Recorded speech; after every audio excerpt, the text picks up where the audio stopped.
and a very warm welcome to you. You're listening to The Music Business Buddy with me, Johnny Amos, podcasting out of Birmingham, England. I'm the author of the book, The Music Business for Music Creators, available in hardback, paperback and ebook format in all major bookstores and online. I'm a music creator. That's why I do this. I have credits on a variety of major labels and independent labels as either a songwriter or as a producer, or sometimes both. I'm also a senior lecturer in both music creation and music business. Wherever you are, whatever you're doing, please consider yourself welcome to this podcast and to a part of this community. I'm here to educate and try and inspire music creators from all over the world in their quest to achieving their goals by gaining a greater understanding of the business behind music. Episode 1, song splits. We're going to start with something very important here because this is a subject which is often overlooked and not always discussed, and it can kind of cause a lot of problems if we're not careful. The big take home on this subject of song splits is this headline. It means nothing if it's not in writing. So instead of just waiting to get to that point later in the podcast, let's just say it now. That is the most important aspect of this subject. So let's begin by defining it. So in the context of song splits, most commonly we're referring to the copyright of the song, not the recording, but the copyright of the song, right? So how the percentage of the ownership of that song is split and what that looks like as a royalty. However, there's also another aspect to consider, which is the sound recording, the copyright of the sound recording, the master rights. So for example, let's say there's a songwriting artist that's working with a producer, and they say, right, okay, let's split this 50-50. The first thing I'd be thinking is, what are you splitting? Are you splitting the recording or are you splitting the songwriting? If the answer's both, that's great, but it needs clarification. There's also the context of working in bands, and this can be very, very difficult. There are many bands that split their songwriting evenly between all 3 or 4 or 5, however many members there are. And there's nothing morally wrong with that. Amongst bands there is a sense of cohesion, a sense of togetherness, and often a sense of kind of collective thinking. Band members may well be investing equally, when it comes to covering the costs of merchandise, travel, marketing, accommodation and whatnot. Because of those kind of outgoings, it can sometimes be assumed, and there's the problem, is the assumption. It can sometimes be assumed that therefore the songwriting will be split equally between all band members. Now, I'm not here to tell you that that's not the right thing to do. The right thing to do is the thing that the bands choose to do, as long as they're educated on it and as long as they're comfortable with it. For instance, if a band member was present in a rehearsal facility whilst the songwriting process was going on and they didn't really take part, then they might feel like they are a part of the songwriting copyright because of their presence in the room at the time. Lots of bands do this differently. It's just good to be mindful of that. Let's take, for example, that same musician. If they were to leave that band a year down the line, and then that song becomes successful, maybe it gets some kind of sync placement, some kind of editorial support, it goes on, it does something else, it becomes a hit, it gets into a film. Who knows what happens with it? 20 years, 30 years down the line, that musician that was in that room that night, that nobody speaks to anymore, is still getting royalties for that. Now, these are the things that are often dealt with retrospectively, and that there is the problem. It needs to be addressed early on in the process. Song splits can also be quite difficult in the context of music production and arrangement and songwriting, and which one is which. If you've got several different parties involved in a project, perhaps some as writers, some as lyricists, some as top-line writers with melodic creation, some with production, some with arrangement, it can get really, really blurry. It doesn't need to. It doesn't need to, as long as everyone knows where they stand, and that perhaps starts with a conversation. Perhaps it's too awkward to have a conversation in person, so you do it over email. In fact, that's better because then it's in writing. Again, if it's not in writing, it's rendered useless. So always worth thinking about putting it in writing.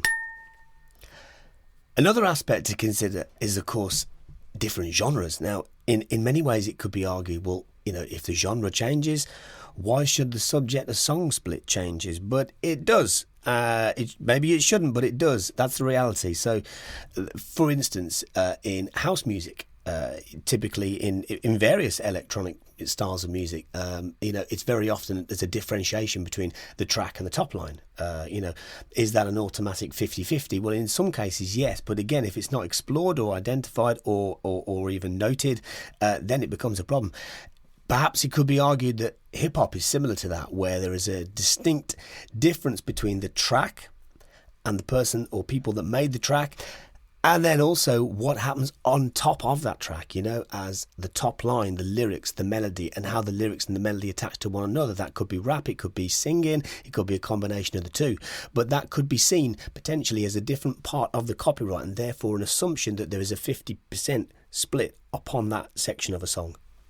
We're in an age now where we see huge Billboard hits with multiple writers, sometimes even more than 15 writers. Now, I can't imagine that that's actually, kind of 15, 18, 20 people sat around a room working on a song. That would probably be quite difficult. The reality is different. The reality is that it's people being cut in on the writing for different parts that they play. And again, there's nothing morally wrong with that. It could be perhaps that somebody has been brought in as a musical specialist, perhaps an arranger, perhaps someone that just focuses on lyrics or lyric adaptations or rhyme schemes. Perhaps somebody's been brought in as a horn player and there's no budget to pay them, so they're going to cut them in on the equity of the song. Again, nothing wrong with that. This is up to the owners of the copyright to decide on these things. I've been involved in many projects with myself where I've been cut in on a small portion of a copyright for a particular role, such as guitars or synth arrangements or something like that. So we can see in electronic music there's sometimes a distinctive difference between the track and the top line. But outside of that, in other genres, let's say, for example, more band-orientated music, guitar-led music, that kind of thing, it can be quite different. It could be that a producer is very, very actively involved in the arrangement, in making suggestions, lyric changes, maybe even melodic changes, chord changes, and yet there isn't always the assumption that songwriting credit would be given to that producer. Then, of course, there's the subject of translation, which is not applicable to every kind of songwriter out there. But if, for example, you're writing for the South Korean or Chinese or Japanese market, it may well be that songs are written in English and then translated into the local native language. Now, a job of a translator there would be very, very, very different from a regular verbal translator that you might see helping somebody being interviewed on television, for example. It needs to be a specific songwriting translator. So, for instance, if we were to take the Japanese market, there is a culture about Japanese people that is honourable, and therefore they may not want to change the melodies of the songs, but they have to change the lyrics to change them into local language. So a word like hello with 2 syllables would then become konnichiwa, 4 syllables. So the rhythm of the language has to change, and that is a part of the translation process, and that would also eat into song splits. Okay, let's get some context on this now. I'm going to take some sound bites from 3 different songwriters that I've interviewed about this particular subject. And first up is UK-based recording artist, songwriter and media composer Dan Whitehouse. Now, Dan is a very interesting case study because he writes for a whole multitude of different projects, sometimes for his own projects, his own artist projects that he releases, sometimes for other people's projects, but also he works as a media composer. For those who are not familiar with that particular role, it means creating music that's primarily intended for use in television and film. So I asked Dan how he approaches the subject of song splits. I approach assigning song splits in different ways depending on the project. Where possible, I go for equal splits with my own music. The only times that's been different is when, say, a mixing engineer has been entitled to a split. Often that happens more often for me in library music than my own music, because often with my own music I'm hopefully paying the mixing engineer what they feel is a fair fee for their time and input. But sometimes with library music, we might write a song, me and another writer, and then invite someone to mix it for a sort of cut price fee on the basis that they would get 10 to 20% of the songwriting royalties. And that can work well, really, because within library music, the sonics are everything. It can be so important how something sounds. That can be the sort of judge over whether or not it gets over the line and gets usage. So I think that's fair enough. Interesting insight from Dan there, especially in the context of working with producers and arrangers for media projects. It's hugely relevant what he just said there about working with mix engineers. Of course, sometimes it can come down to budget, right? There's not always the money to want to pay somebody that you want to work with. Therefore, there is nothing morally wrong with cutting somebody in on a piece of the ownership of that song as a trade-off instead of paying them. Again, as long as it's all in writing, it's all above board, and everybody understands what's happening and it's all completely transparent, then it works. Loads of people do it every day. I also asked Dan about the context of when he works with other artists and how the subject of song splits gets brought up. And he said this. When I'm writing for other artists, I generally sit quietly and wait for them to invite and suggest percentage split that they feel is appropriate, because I'm aware what it's like as an artist. They're probably balancing a multitude of concerns. They might have to share writing credits with session musicians and studio engineers if they haven't been paying them like their full rate. I wouldn't be like a bull in a china shop. I'd try to just be grateful that I was in the co-writing situation. I've been invited to be there, trusted with that, and just trust them to give me, offer me a percentage that they felt was fair. Okay, so a pretty noble and very thoughtful, actually, insight there from Dan on that particular subject. One of the things I found interesting with the answer there is that he's thinking about the constraints that the artist faces. Perhaps that he has that level of empathy because he is an artist himself. He knows that he has to give up this or give up that or work with this person in that context, and therefore he's thinking like an artist and thinking empathetically towards other artists. Perhaps his role as an artist makes him, a more useful, more thoughtful co-writer for other artists. I then asked Dan about what he does about song splits, how he does it. Does he do it on email? Does he take a list of song split sheets around with him? Does he do it on Google Docs? What does he use, I've never done a song split agreement or anything, but sometimes I've written it out on emails. That's as far as it goes. But thankfully, I haven't had to get to use that yet. It's interesting that he says that he hasn't had to use it yet. He registers his songs with PRS, so that's another way of documenting what the splits look like. But it's never seemed to have been a problem for him yet, which is good. Maybe it hasn't been a problem because he's been documenting it so well. But what about those instances where, as a songwriter, you might feel, I've done more here than that other person, or I gave this particular part which I've had in my head or in my phone for however many years, and it really, really means something to me. Therefore, I feel I should be owed a greater percentage. I asked Dan about that subject and how he tackles it.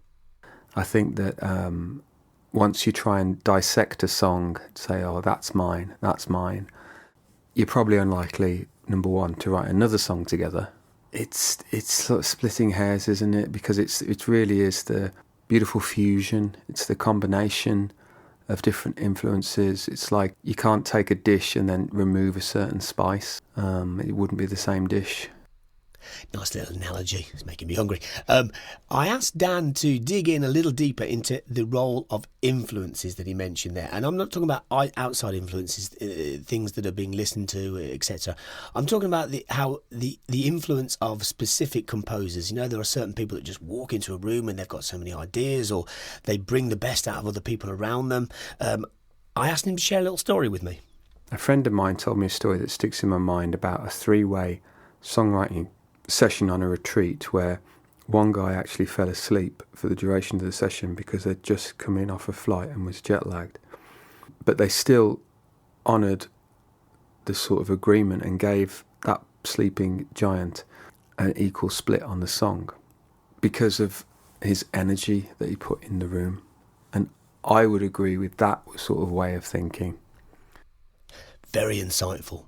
When we remove somebody from the room changes, right? Whether that's a song or not. That's a good example of it right there. Okay, let's change. Let's get a different cultural view now. So I've some sound bites now coming up from an interview I did with New York-based J-Max, who is another really, really nice guy. And he is a songwriter for pop music. He also writes children's music, lots and lots and lots of different things. I asked him for his views on the same subject. My approach to how I handle song splits really doesn't change if it's children's music or pop music. The process for working on both is very similar. I think it really comes down to more of my philosophy, which is really just about fairness and wanting to create an environment where everyone feels like their contributions will be valued, and whether that's from the production standpoint or the songwriting. I think it's good to have that stuff laid out and taken care of from the beginning, so everybody understands what the percentages will be. I think the worst case scenario is when those things aren't discussed up front and then the song is already done, and that's when people start trying to parse out what their share should be. I generally think that if you're working on something and you're in the room, it should be kind of evenly split with everyone involved. What a fair guy. God, if everybody was like Dan and Jay, we wouldn't even be talking about this. So fair. I also asked Jay about production. I asked him this specifically because Jay's a top-line writer. He's great with melodies, he's great with vocals, he's great with lyrics. So I asked him his views on kind of how production should be split in the context of song splits. 50%, I think, should always go towards the production and the producer, and then the other 50 should be split evenly among however many songwriters are involved in the session. And that might mean that somebody could potentially get, let's say 25%, or even if there's more songwriters involved, let's say get 10% or 15%, and maybe that particular session, their contribution was just a couple lyrics or a note shift or modulation or something. But at the end of the day, I feel like a song is a part of everybody who was involved in it, and sometimes small changes make a huge difference. So I just don't. I'd rather have 15% of a great successful song or project than have 100% of something that never went anywhere because people were fighting or couldn't agree, or it never even got off the ground. So I think for me, the core values when it comes to something like that, like splits, is really just about fairness and cultivating an atmosphere where everyone feels like they'll be valued and they could let their creativity shine. Oh, I see. I told you he was a nice guy, didn't I? Cultivating an atmosphere of value. That's great, isn't it? That could have been the name of this podcast. Anyway, brilliant. Okay, let's go to our final guest of today. Let's cross-reference what we just heard from Jay and from Dan by going to EDM breakout star Molly Morgan, also a UK-based songwriter, much like Dan. I mentioned earlier about some of the cultural differences in electronic music, whereby there is that kind of hard differentiation between track and top line. Let's see if Molly's experiences fall in line with that. What I do is, so say someone approaches me and they want me to write a top line over a track. If it's like a fresh top line, so it's not a sample or anything, normally it will be a 50-50 split. And then we'll just put that through PRS, and then that'll be on the system then. So it's normally 50-50 if it's like a fresh top line. Okay, interesting. Molly is referring there to, working with an empty track. She's working reactively on a top line and lyrics in reactivity to hearing a track and writing on top of it. But she also mentioned samples. Molly, you've opened a can of worms there. So I asked her to dig a little deeper into that subject. So what happens, for instance, if she receives a track and there is a sample on there that maybe needs replacing or creating with, what then happens to the song splits? I don't know if this is right, Johnny, to be fair, but this is just what I've been doing. If it's like a top line that is like a sample, for instance, I might take less of a split. Maybe if there's more people on the track, to say if it's just like me and... So, for example, once I've worked with like 2 producers on a track, so there'll be 3 of us all together, and it's not a fresh top line, it's like a sample, then we'll normally split it. But the majority of time, what we do is it's normally just me and one other producer, and we just split it 50-50. Okay, so a little bit of context here. So we're referring to the song splits here, but of course, the difference here with Molly is that it may well be her voice that ends up getting used by a producer, by a DJ, released on a label.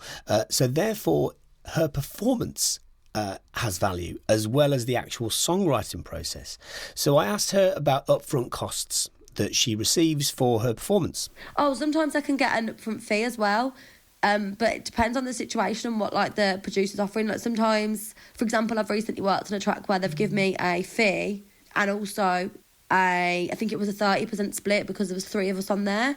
So usually it is 50% each, but then it does depend on like how many producers there are and also if it's a sample, etc. Johnny, I hope that was okay. Honestly, probably my downfall is music, like the business side of things and sorting out royalties and stuff like that. Oh, bless you, Molly. Molly, you're not the only one. There's many, many people struggle with this. That's why I'm doing this podcast, because there's so many mysteries around this subject. And there's kind of no right or wrong way, is there, right? So now, what Molly was referring to at the latter part of her conversation there was in relation to the recording as well as just the songwriting.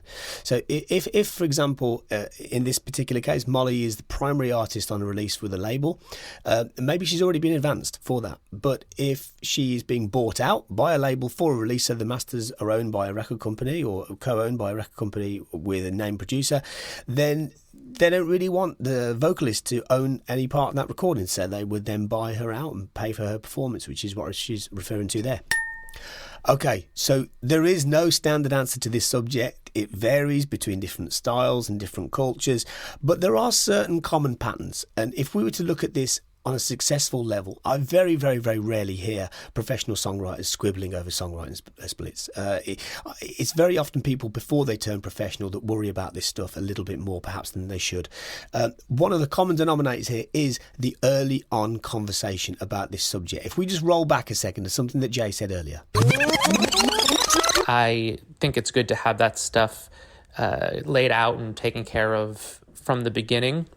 And there we have it, the golden nugget of this episode, laid out from the beginning. Now, if anybody's unclear as to what that really means, it could be something really simple like a piece of paper and a pen. It could be an email. It could be anything. But if you want to try and formalise it and just be really, really organised about it, you could use a song split sheet. If you're not sure where to grab one from, you can download one for free from my website, johnnyamos.com. That's JONNYAMOS, johnnyamos.com. Just click on Music Industry Resources and you will see in there a song split sheet. In fact, you'll see 2. You'll see one for the song and one for the recording.